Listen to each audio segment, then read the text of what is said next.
बच्चों, आज हम पढ़ाएंगे चतुर्थ पाठ है जिसका नाम है अति लोभो न कर्तव्य, यानी अति लोभ या लालच नहीं करना चाहिए।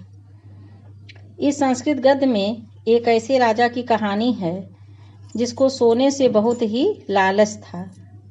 तो आइए पहले हम संस्कृत पढ़ेंगे, उसके बाद इसका अनुवाद हिंदी में जानेंगे। एकस्मिन् देशे कश्चित् राजा आसीत्, तस्य नाम मायादासः। अतिलुब्धः स दरिद्रः इव जीवनं नयति स्म। एकदा कोऽपि मुनिः मायादासस्य प्रासादम् आगच्छत्। नृपतिः तं मुनिं सत्कारेण आतोषयत्। नृपतिना सत्कृत सन्तुष्टः मुनिः अवदत्, नृपते स्वस्त्यस्तु ते अभीष्टं वरं वरय इति। मुनिनेमम् उक्तं स भूपतिलोभेन प्रेरितः वरम् अयाचत। मया अस्य पृश्यमाना पदार्थाः सवर्णाः भवन्तु इति। तथास्तु इति उक्त्वा मुनिः अन्तर्हितः। मुने वरं लब्ध्वा गृहं प्रविष्टः मायादासः तत्र स्थितानि वस्तूनि अस्पृशत। तेन अस्पृष्टानि वस्तूनि सदयः एव सवर्णानि जातानि। तद्दृष्ट्वा सः नितरामतुषयत्।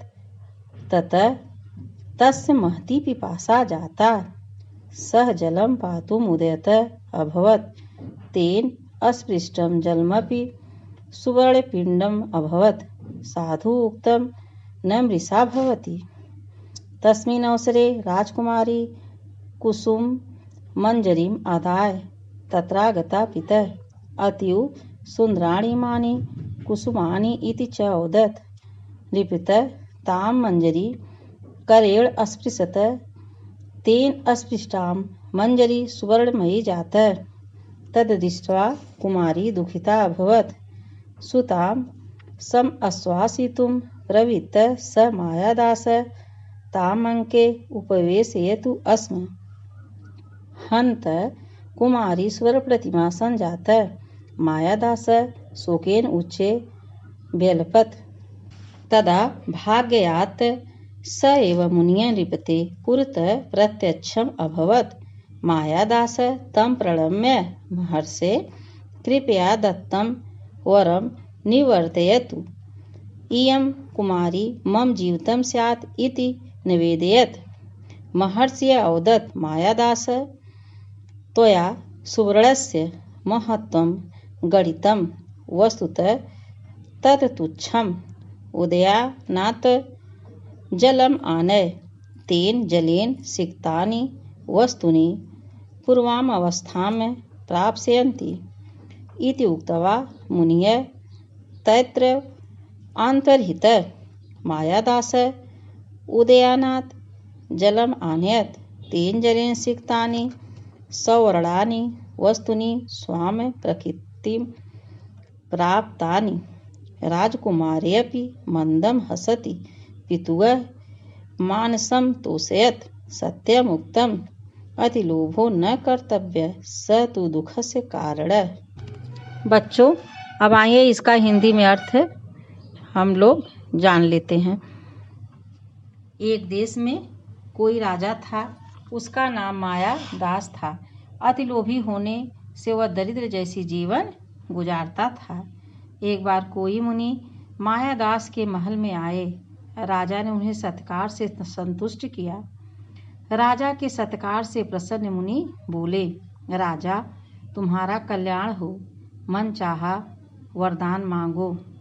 मुनि द्वारा इस प्रकार कहे जाने पर वह लोभ से प्रेरित होकर बोला, मेरे द्वारा स्पर्श किए हुए पदार्थ सोना हो जाए इति, ऐसा ही हो। यह कहकर मुनि अंतर ध्यान हो गए। राजा ने जब जो है मुनि से वरदान मांगा, क्या मांगा कि जो भी वस्तुएं हम स्पर्श करें, छुए, वह सोना हो जाए।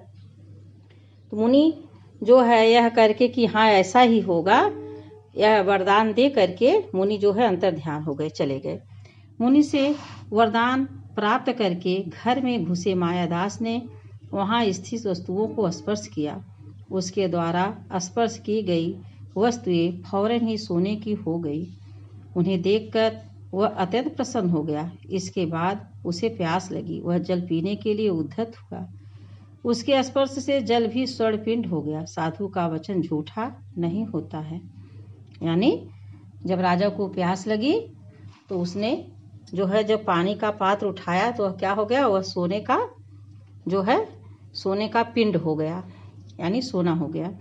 तभी राजकुमारी फूलों की मंजरी लेकर वहां आई। राजकुमारी राजा की पुत्री, पिताजी ये फूल अत्यंत सुंदर है, वह बोली। राजा ने मंजरी को हाथ से स्पर्श किया। उसके स्पर्श से मंजरी स्वर्णमय हो गई। उसे देखकर राजकुमारी दुखी हुई। पुत्री को आश्वस्त करने के लिए मायादास ने उसे गोद में बैठा लिया, परंतु हाय, कुमारी स्वर्ण प्रतिमा हो गई। मायादास शोक के कारण जोर से विलाप करने लगा। जब राजा की पुत्री भी सोने की प्रतिमा हो गई तो राजा को बहुत दुख हुआ, वह रोने लगा। तभी भाग्य से वे ही मुनि राजा के सामने प्रकट हुए। मायादास ने उनसे निवेदन किया, महर्षि कृपया दिया गया वरदान वापस ले ले। मेरी पुत्री मेरा जीवन है। मुनि बोले, तुम्हें अब सोने का महत्व समझ में आ गया होगा। वास्तव में वह तुच्छ है। उद्यान से जल लाओ। उस जल से सींची वस्तुएं पहली अवस्था में आ जाएगी। ऐसा कहकर मुनि वहीं अंतर ध्यान हो गए। मायादास उद्यान से जल लाया। उस जल से सींची हुई स्वर्ण वस्तुएं अपनी अपनी प्रकृति यानी असली रूप में प्राप्त हो गई। राजकुमारी ने मंद हंसी से पिता के हृदय को संतुष्ट किया। ज्यादा लोभ नहीं करना चाहिए, वह तो दुख का कारण है।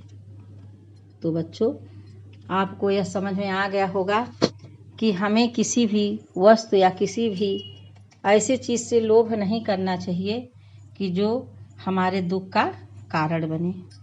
तो आप लोग इसको पढ़ लीजिए। धन्यवाद।